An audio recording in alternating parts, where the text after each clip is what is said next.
Grand entretien du déjeuner. Sud Radio, les débats de l'été, 10h-13h, Maxime Liédo. Bonjour Patricia Touranchot. Bonjour. Merci beaucoup d'être avec nous ce midi. Vous êtes journaliste, spécialiste de la police, du banditisme et des criminels. Depuis 40 ans, vous suivez tous ces dossiers à la perfection. Et vous avez publié un livre, Le Casse du Louvre, dans les coulisses du musée mythique. C'est aux éditions du Seuil. Et on va évidemment en parler avec vous ce midi. Surtout qu'il y a une actualité qui concerne le Louvre. C'est que il y a un nouveau directeur et il y a eu de nouvelles annonces. Un chantier stratosphérique, la réouverture de cette fameuse galerie d'Apollon, je crois, Oui. où ont été tout simplement, volés ces quelques bijoux il y a quelques mois maintenant. Mais d'abord, cette question, qu'est-ce qui s'est passé dans ce musée qui incarne la France quand même depuis des mois et des mois, où il y a eu des altermoiements, des nouvelles directions, des changements? On n'a pas très bien compris en fait. Déjà, c'est hallucinant qu'un tel cambriolage ait pu se produire au Louvre. Quand même, le musée. Et on y reviendra. Le musée Monde. Et ensuite, la gestion, de l'après-vol a été un peu bancale. Donc, il y a eu une commission d'enquête parlementaire quand même. Les sénateurs aussi ont posé des questions. Une enquête de l'IGAC, donc l'inspection générale des affaires culturelles. Et quand même, comme par magie, il y a des mesures qui auraient dû être prises depuis 20 ans, en gros, qui ont été prises dans les 2 mois suivant le casse. Genre mettre des grilles à l'extérieur pour que cette façade côté Seine ne soit pas accessible aussi facilement. Il y a eu des petites choses qui ont été... ils ont rajouté 2-3 caméras. Et en revanche, la dernière directrice, Laurence Descartes, qui avait proposé sa démission le jour même à Rachida Dati, la ministre de la Culture, mais entre deux portes, et donc qu'il avait refusé parce que c'était pas le moment.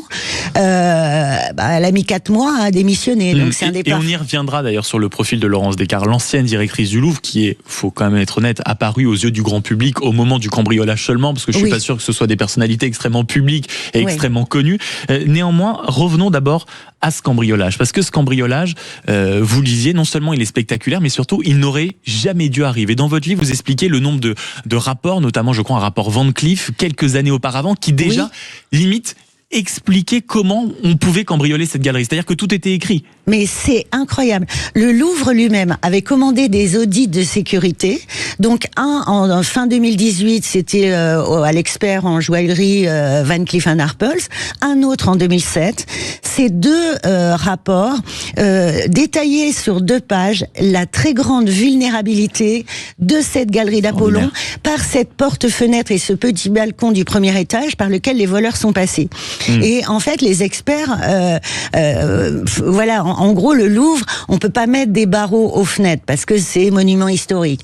Mais il y a autre chose, il y a des mesures qui sont quand même possibles.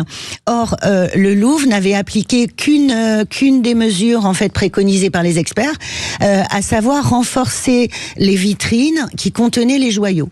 Donc, ils avaient mis du verre blindé un peu plus résistant que les précédents, qui était censé résister aux coups de masse, aux coups de hache et aux tirs par arme à feu. Sauf que ce verre-là n'était pas conçu pour résister à des coups de disqueuse répétés, comme ça a été le cas au moment du cambriolage. Alors ils ont cisaillé, ça s'est pas fait, c'était pas si facile, mais enfin bon, en moins de 3 minutes quand même, les voleurs ont réussi à créer des brèches dans ces vitrines et à extraire les joyaux. Et les autres mesures qui étaient préconisées, par exemple, c'était de mettre sur le petit balcon de cette porte-fenêtre là au coin de la façade côté Seine, du verre beaucoup plus résistant. Ça n'a pas été fait. Du coup, les mecs, en moins d'1 minute, je crois, en 35 secondes, ils ont réussi avec la disqueuse à péter le verre de cette porte-fenêtre. Sur le balcon, autre mesure préconisée, c'était de mettre une barrière infrarouge, en fait, pour détecter les mouvements suspects. Ça n'a pas été fait. Les caméras périmétriques à l'extérieur du Louvre, il y en avait pas beaucoup, Alors, il se trouve, ce qui est dingue quand même, il y en a une qui a fonctionné à peu près. Et qui a filmé l'installation de ce camion nacelle et vous devant, le racontez parfaitement dans le livre, avec les plots, avec l'échelle qui se déploie, etc. Sauf que dans le poste de contrôle de sécurité du Louvre, complètement obsolète, c'est un KGB en fait, où rien n'est informatisé selon le même mode. L'écran, le mur d'écran est trop petit, en fait, pour distinguer réellement ce qui se passait sur cette caméra. Oui, et pour pour voir en fait les différentes caméras sur les écrans. Ce qui fait que quand un agent de sécurité du PC a enfin zoomé sur cette caméra, et c'était 4 minutes trop tard. Les mecs étaient en train de partir. Oui. Vous voyez, donc en fait, c'est une succession réellement de défaillances. C'est ça qui est extraordinaire. Et avant qu'on revienne à la situation du Louvre, parce que quand on se penche sur cette situation du Louvre, c'est vraiment, on a l'impression d'assister à l'envers du décor de manière assez pénible. On y reviendra, mais on parle des cambrioleurs et on se dit quand même, pour cambrioler le Louvre, on ne doit pas être le dernier des abrutis. On a tout de suite l'image d'Arsène Lupin, des images un peu romanesques comme celle-ci. Oui. Alors qu'en fait, vous vous rappelez un tout petit peu dans votre livre le parcours, le surnom, le profil de ces types, c'est pas leur faire insulte de dire que c'était quand même loin d'être le haut du panier de la criminalité. Exactement, c'est ce qu'a dit la procureure. C'est des mecs, c'est une équipe d'Aubervilliers, une petite bande de 4 mecs, en tout cas du commando, qui ont été interpellés. Et c'est pas des genoux, mais c'est pas non plus des parrains d'envergure, quoi. Ils avaient entre 34 et 39 ans. Ils ont les deux d'entre eux ont quand même à l'heure active sur leur casier judiciaire des vols à main armée ou vols attaque d'un distributeur automatique de billets à la voiture bélier avec incendie de la voiture derrière. Bon, il y a quand même quelques trucs. Oui, mais pas sur des petits anges non plus. Voilà. Mais Abdoulaye N, donc qui fait figure un petit peu de leader dans cette histoire. Le fameux, ce qui nous avait beaucoup fait rire quand on avait le fameux Doudou Cross-Bitume, de son surnom. C'est son surnom, Doudou. Faut le rappeler parce que c'est quand même une chose comique dans ce dossier. Mais oui, parce que Doudou Cross-Bitume, c'est lui-même qui s'est appelé comme ça, parce que c'est un fou de rodéo urbain. Le mec, sa passion, c'est la moto, et depuis plus de 20 ans, il postait déjà des vidéos sur les réseaux sociaux. C'était un précurseur, en quelque sorte. Et donc des vidéos. Alors on le voit par exemple sur les Champs-Élysées en roue arrière, ou les pieds sur le guidon. On le voit au Trocadéro. Il fait des espèces de courses-poursuites avec la police. Il retourne à Aubervilliers. Et ce type, c'est un peu une star à Aubervilliers, quoi. Et par ailleurs, quelqu'un de serviable, quelqu'un de gentil avec tout le monde, qui porte les courses des mamies, voilà, mais qui bricole. Et ce qui est étonnant aussi, c'est que toute cette petite bande, ce sont tous des pères de famille. C'est pas des flambeurs, c'est pas les mecs, les gangsters comme on imagine, qui vont flamber dans les boîtes de nuit. Pas du tout. En fait, les mecs, ils ont un train de vie assez modeste. Et ils se sont laissés embarquer dans une histoire. Et tout à l'heure, vous utilisiez le mot de commando. C'est vrai que tout le monde s'interrogeait quand même sur le commanditaire de cette opération, parce que visiblement, on les avait renseignés. Bon, ils savaient pas tellement qu'ils utilisaient ou qu'ils s'apprêtaient à cambrioler le Louvre, visiblement. Est-ce qu'on a beaucoup plus Oui, bien sûr que c'est ce qu'ils disent. Mais est-ce qu'on a beaucoup plus d'indications en réalité sur le commando aujourd'hui? Alors, non, vous voulez dire le commanditaire? Le commanditaire, oui. Alors, le commanditaire, en fait, moi, je pense qu'il n'existe pas. Tout ça est inventé, c'est eux qui se sont chauffés tout seuls. Dans leur dernière déclaration, ils parlent donc d'une espèce de donneur d'ordre, d'un mec qui avait le plan. Alors, il y en a un de la galerie d'Apollon qui dit c'était un gitan, l'autre Doudou Cross-Bitume qui dit c'était des gars avec l'accent slave, des mecs des pays de l'Est. Voilà, ils m'ont proposé un coup en échange de 15 à 20 000 euros. Comme je suis toujours dans le rouge financièrement, j'ai accepté. Et après, je leur ai redonné les bijoux et je sais pas où ils sont. Voilà, en gros c'est le truc, mais c'est quand même très très bizarre parce que dans l'enquête, ni les juges ni les enquêteurs de la brigade de répression du banditisme ne trouvent quoi que ce soit en lien avec ça. Ni en téléphonie, ni en rendez-vous, ni tout a été exploré à rebours en fait, les caméras de vidéosurveillance, tout ça. Il n'y a pas de rendez-vous, il n'y a pas de contact avec un pseudo donneur d'ordre. Donc il est fort possible que ces mecs-là se soient auto-organisés. Voilà, ils ont eu le plan.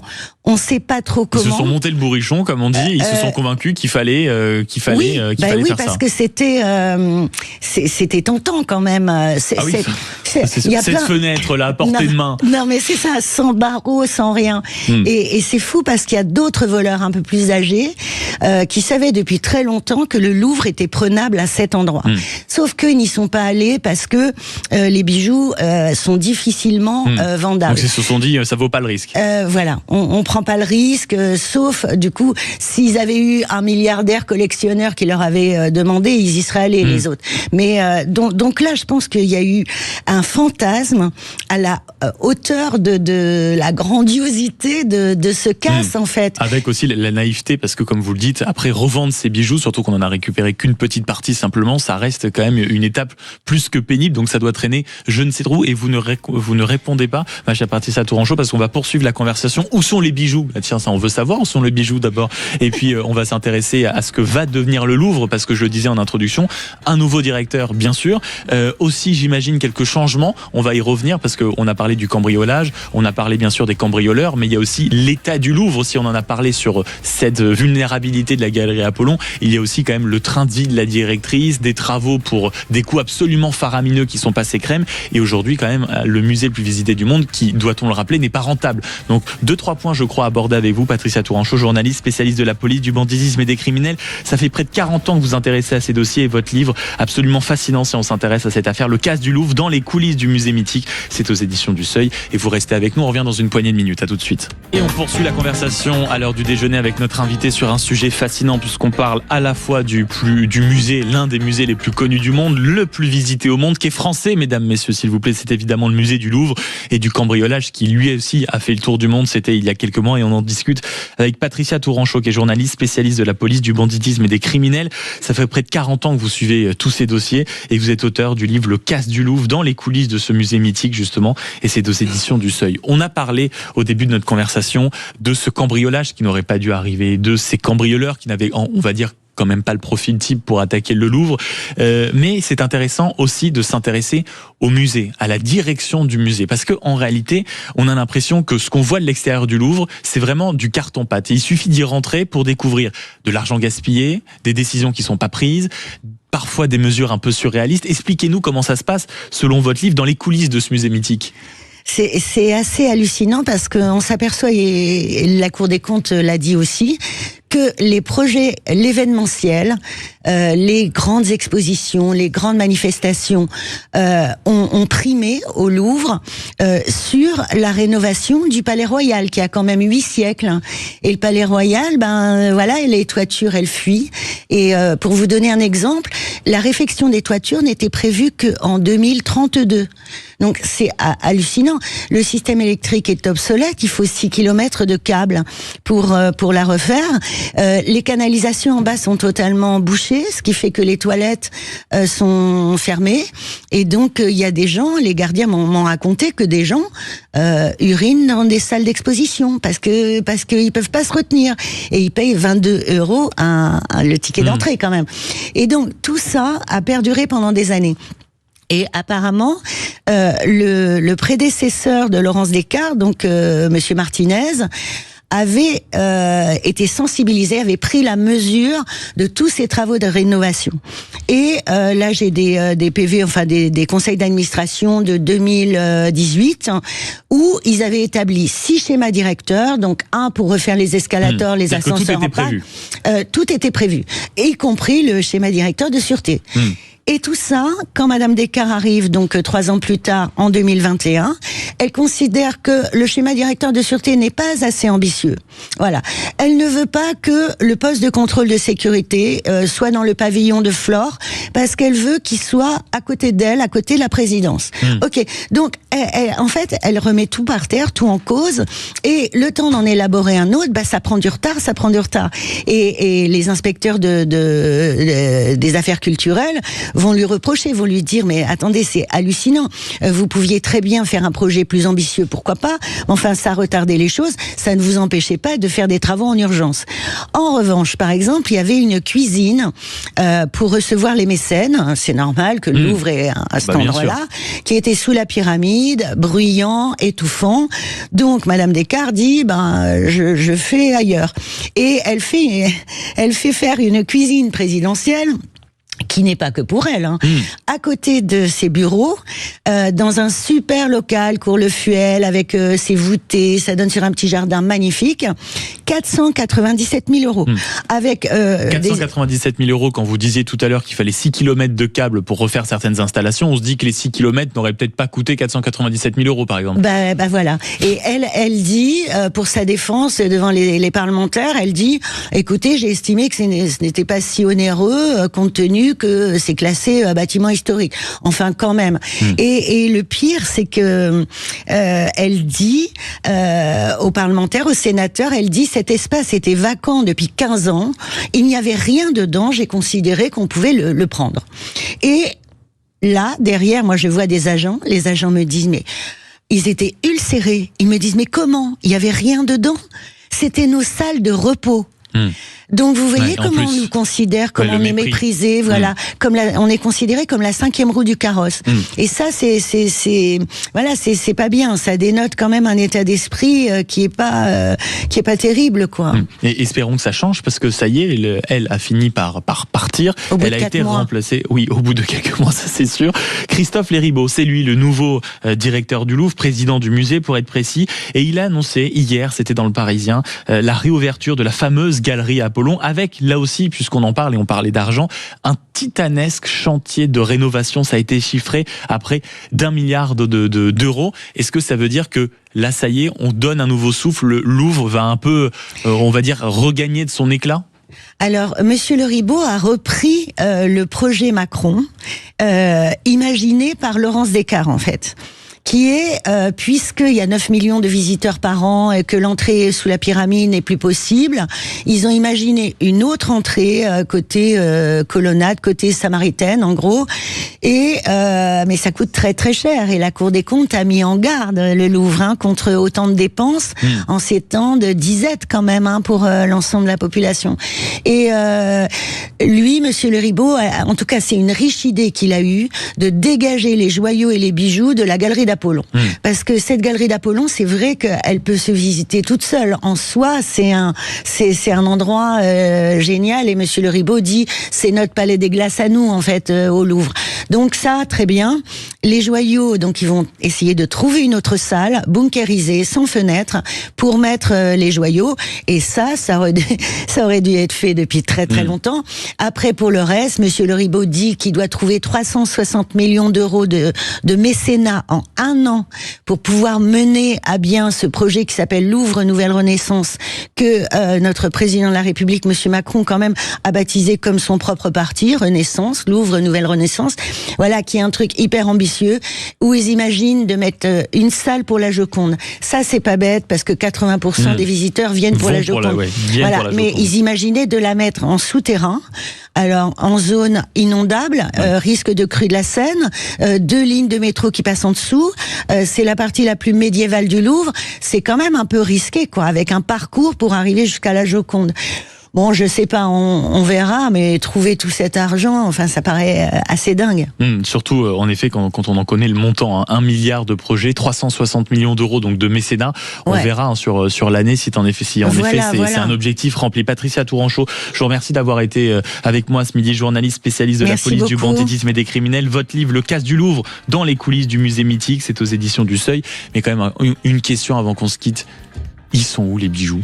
Les bijoux, moi j'aurais tendance à penser qu'on va peut-être les retrouver un jour. Peut-être qu'ils sont tout simplement enterrés, cachés. C'est votre thèse pour l'instant privilégiée à vous. Oui, il y en a que 2 possibles, comme il y a pas de commanditaire. Soit ces types d'Aubervilliers étaient en lien avec des resellers, un reseller capable de les écouler, auquel cas les joyaux ont déjà été désossés. D'un côté, c'est crédible, ça ?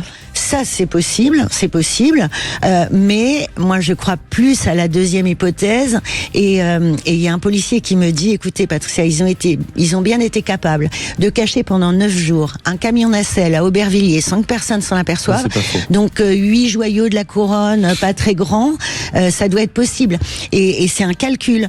Il y a beaucoup de voleurs d'œuvres d'art qui leur font subir une espèce de période d'oubli. On les endort le temps que ça se tasse. Mais c'est combien de temps le temps que ça peut se tasser des bijoux comme ça quand même connus parce que ça fait le tour du monde. Donc, oui, mais après ils peuvent les désosser qu'après, les ressortir et les désosser après et les vendre sur des places de négoce clandestins internationales, genre Anvers en Belgique, Israël, Dubaï, les Émirats Arabes Unis.